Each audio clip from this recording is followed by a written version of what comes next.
লক্ষ্মীর ভান্ডার পাওয়া মহিলাদের ঘরবন্দি করার ফতোয়া দিয়েছেন বিজেপি নেতা। আর এবার বিজেপিকে আক্রমণ করে পোস্ট করলেন অভিষেক বন্দ্যোপাধ্যায়। লক্ষ্মীর ভান্ডার পাওয়া মহিলারা বাইরে ভোট দিতে যেতে পারবেন না, মহিলাদের ঘরবন্দি করে রাখতে বলছেন বিজেপি নেতা। এগুলোই হলো পশ্চিমবঙ্গ বিরোধীদের টুলকিট। এসআইআর এর মাধ্যমে ভোট চুরি থেকে নাম বাদ, সব কৌশল ফ্লপ হওয়ার পর এবার মহিলাদের ঘরবন্দি করে রাখার দাওয়াই। যাদের বন্দি করে রাখতে চাইছেন সেই মহিলারাই লাখে লাখে বুথে যাবেন। বিজেপিকে পশ্চিমবঙ্গ বিরোধী এবং নারী বিরোধী বলে আক্রমণ করেছেন অভিষেক বন্দ্যোপাধ্যায়।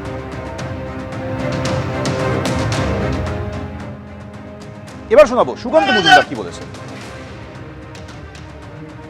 বলছি, গতকাল বিজেপির এক নেতা কালীপদ সেনগুপ্ত তিনি মঞ্চ থেকে দাবি করেছেন যে যারা লক্ষ্মী ভান্ডার পান তাদের স্বামীদেরকে বলবো যে নির্বাচনের সময় তাদেরকে বাড়িতে আটকে রাখতে। আরে কালীপদ সেনগুপ্ত কি বললো সেটা নিয়ে ভেবে লাভ, সুকান্ত মজুমদার কি বলছে সেটা নিয়ে ভাবো। ভয়ে ভাঙড়, ভয়ে ভাটপাড়া, ফের অশান্তি ফিরল ভাটপাড়ায়, ফের চলল গুলি। ভাটপাড়ায় একেবারে ভর দুপুরে চলল গুলি। রেল কোয়ার্টারের কাছে দুষ্কৃতীদের এলাকা দখলের লড়াই ঘিরেই এই গুলি বলে মনে করা হচ্ছে। দুটি বাইকে এসে পরপর গুলি চালায় 6 থেকে 7 জন দুষ্কৃতী।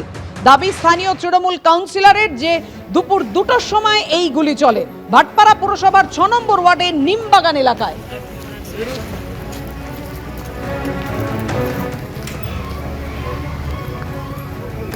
রবিবার ছুটির দিন ভর দুপুরে দুপুর 2টো নাগাদ আমরা এই মুহূর্তে রয়েছি ভাটপাড়া পুরসভার 6 নম্বর ওয়ার্ডের নিমবাগান এলাকার 96 কোয়ার্টার এলাকা। এখানেই 2 রাউন্ড গুলি চলেছে। পুলিশ সূত্রে যেটা জানা যাচ্ছে যে 2টি গুলির খোল উদ্ধার হয়েছে। এই মুহূর্তে ভাটপাড়া থানার পুলিশ এবং বিশাল পুলিশ বাহিনী ঘটনাস্থলে এসেছেন এবং যিনি ডিসি সেন্ট্রাল ইন্দ্রমোদন ঝা তিনি এসছেন এবং তারা পুরো বিষয়টি তদন্ত করে দেখছেন। এটা একটা জনবহুল এলাকা, সেখানে আজকে দুপুর 2টো নাগাদ 6-7 জন দুষ্কৃতী আসে, তারা বাইকে করে আসে এবং গুলি চালায়। এবং তারা কোন পথ দিয়ে এসেছিল, কীভাবে এসেছিল সেটা পুলিশের পক্ষ থেকে সিসিটিভি ফুটেজ খতিয়ে দেখা হচ্ছে। এবং কিছুদিন আগে দুদল দুষ্কৃতীদের মধ্যে গণ্ডগোল হয়েছিল, সেই গণ্ডগোলের জেরেই এই গুলি চালানো কিনা খতিয়ে দেখা হচ্ছে। আমি এই মুহূর্তে সরাসরি কথা বলে নেবো যিনি কাউন্সিলর আছেন মিলি দত্তের সঙ্গে। এরকম একটা জনবহুল জায়গায় কারা গুলি চালান? এখন আমার কাছে টোটাল পরিষ্কার নয়। আমি এসে দেখি যে প্রশাসনের কাজ করছে। আমি তাদের সাথেও কথা বলেছি, তারা ব্যাপারটা টোটালটাই তদন্ত সাপেক্ষ। আমাদের যতদূর মনে হয় এটা বহিরাগতদের কাজ। যারা এসছেন এখানকার মানুষের বক্তব্য তারাও তাদের চিনতে পারেননি, তারা মনে হয় বহিরাগত বাইরে। ডিসি সেন্ট্রাল তিনি এসেছিলেন ঘটনাস্থলে। কি হয়েছে কত? I cannot comment on anything. I have come here as DCDD. Thank you. এই যে এলাকা, যেটা আমি কবিরকে দেখাতে বলবো, একেবারে শিয়ালদা কৃষ্ণনগর মেন লাইন লাগোয়া, অর্থাৎ নৈহাটি এবং ভাটপাড়া সীমান্তবর্তী এলাকা।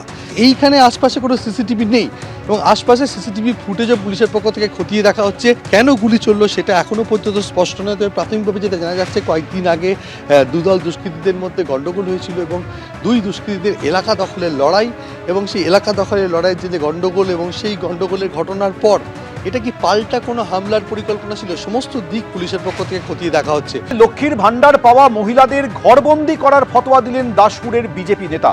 লক্ষ্মীর ভান্ডার পাওয়া মহিলারা জোড়া ফুলে ভোট দিতে গেলে বন্দি করে রাখুন, জোড়া ফুলে ভোট দিতে গেলে স্ত্রীকে ঘরবন্দি করে রাখুন স্বামীরা। জোড়া ফুলে নয়, পদ্মে ভোট দিতে হবে, বেফাঁস মন্তব্য করেছেন বিজেপি রাজ্য কমিটির সদস্য কালীপদ সেনগুপ্ত। এই নির্বাচনে লক্ষ্মীর ভান্ডার পাওয়া মায়েরা ভারতীয় জনতা পার্টিকে যেমন ভোট দেবেন, এখনো লক্ষ্মীর ভান্ডার পাওয়া মায়েরা আছেন যারা জোড়া ফুলে ভোট দিতে যাবেন। আমি সেই সমস্ত পরিবারের স্বামীদেরকে বলছি, ওই মায়েদেরকে ঘরে বন্দি রেখে দেবেন। ভোটটা দিতে হবে পদ্ম ফুলে, জোড়া ফুলে নয়। আপনারা শুনলেন দাসপুরের বিজেপি নেতা এই ফতোয়া দিয়ে বলছেন যে লক্ষ্মীর ভান্ডার পাওয়া মহিলাদের ঘরবন্দি করে রাখুন, লক্ষ্মীর ভান্ডার পাওয়া মহিলারা জোড়া ফুলে ভোট দিতে গেলে ঘরবন্দি করে রাখুন, জোড়া ফুলে ভোট দিতে গেলে স্ত্রীকে ঘরবন্দি করে রাখুন স্বামীরা। এই মন্তব্য করে বিতর্কে জড়িয়েছেন এই বিজেপি নেতা। মহিলারা যারা পাচ্ছেন লক্ষ্মী ভান্ডার, তাদের স্বামীদের অনুরোধ করছেন তিনি, মানে ফরমান দিচ্ছে, অনুরোধ তো নয়, যে সব মহিলাদের ভোটের দিন দরজা বন্ধ করে দেবেন। যারা লক্ষ্মী ভান্ডার পায় তারা যাতে বেরিয়ে মমতা বন্দ্যোপাধ্যায়কে যেন ভোট না দেয়, তৃণমূল কংগ্রেসকে যেন ভোট না দেয়।